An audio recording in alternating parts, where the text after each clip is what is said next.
Hello chess fans, this is Rick from Chess to Impress with a video on black making the first move in the game Giri against Carlsen.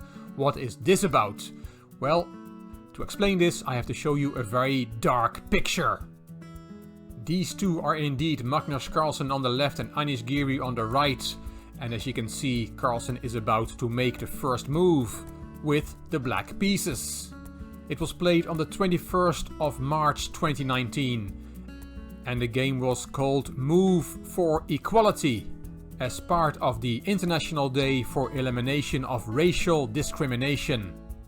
As we know, white always starts in chess, white makes the first move, and in this demonstration game, as a symbolic gesture, black started the game. Black made the first move, which was in this case Magnus Carlsen.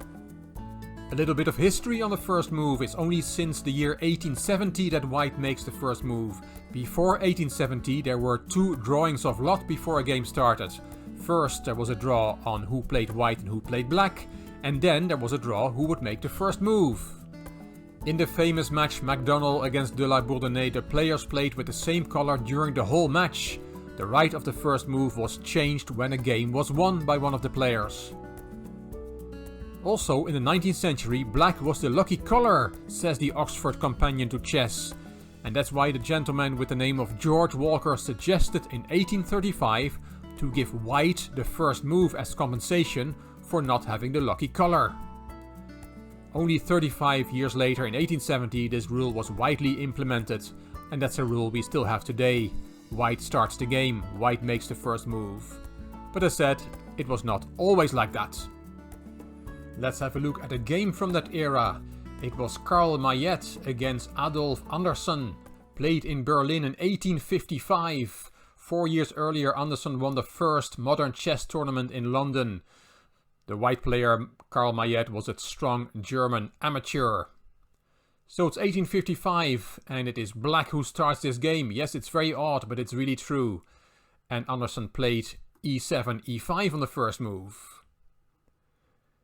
e4 from white, and f5. Anderssen plays the King's Gambit with reversed colors. So we have the position in a mirror image of the normal position. Upside down and a mirror image. It can be quite confusing. But let's have a look at the game. E takes f5, which is normally e takes f4. So white is accepting the King's Gambit pawn. Bishop c5, which is normally bishop c4. And now f4. This move, which is normally f5, is not played anymore nowadays, but was very popular in the era in which this game was played. Knight f3 or queen h5 check are the main moves nowadays. But f4 was played. Knight c6, protecting the e5 pawn. Now Mayet played the queen check. You cannot play g6, that pawn gets taken. You cannot take back because the rook is hanging. g6 is a terrible move. So king f8 was played by Anderssen. Knight f3, developing the knight. This is move 6 and it will take another 10 moves before white gets to develop his next piece. You can also look at bishop c4 instead with a nice checkmate threat on f7. But then there is d5, which is good for black. Another alternative is f takes e5, knight takes e5 and then knight e2. That's the way to proceed according to the engine. But knight f3 was played. Knight f6, hitting the queen. Queen dropped back and d6 covering the e5 pawn. Mayet took on e5, d takes e5 and now g4 to protect the pawn on f5. Is not good because of queen d5. The best move according to the engine is bishop b5 in this position, but it already prefers black. In the game, queen c4 was played by Mayet, and that's not a good move. It's attacking the bishop. Queen e7 to protect the bishop. And now g4 was played, protecting the pawn on f5, white's extra pawn, but underestimating the strength of black's next move. d3 should have been played instead. Bishop takes f5 and bishop e2.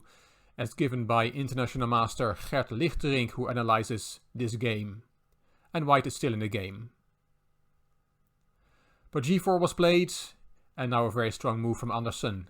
e4. Hitting the knight, knight went to g5, and knight e5, hitting white's queen. If you go back to e2, then there is h6, knight back, and knight f takes g4 with a large advantage for black.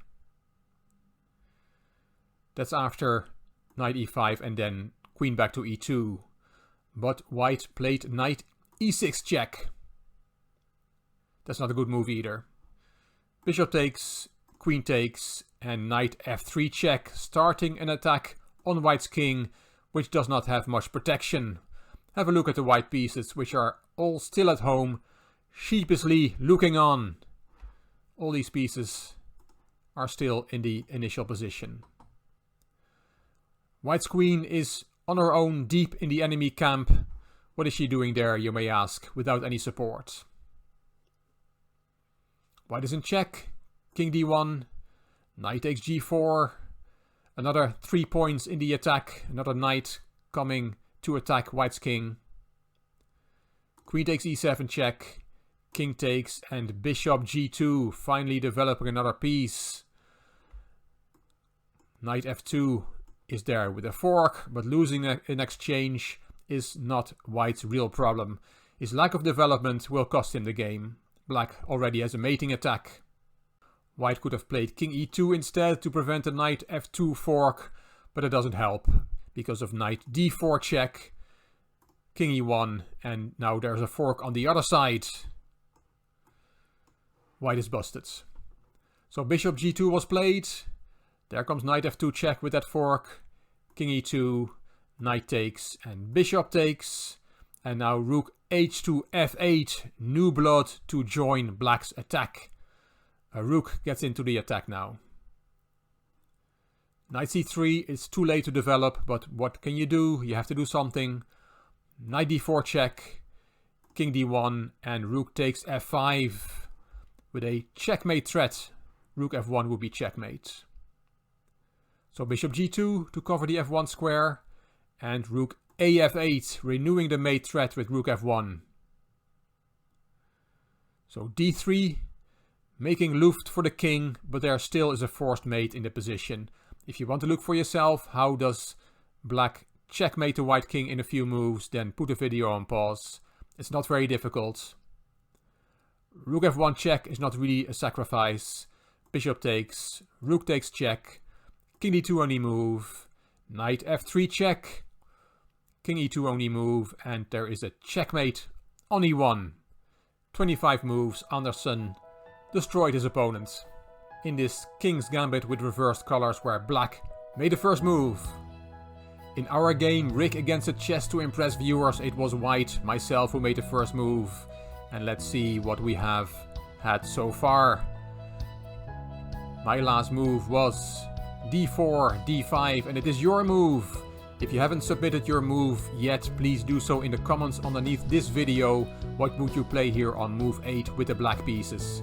If you take part, you will be in the raffle. At the end of the game, I will raffle a chess book amongst the viewers who have taken part.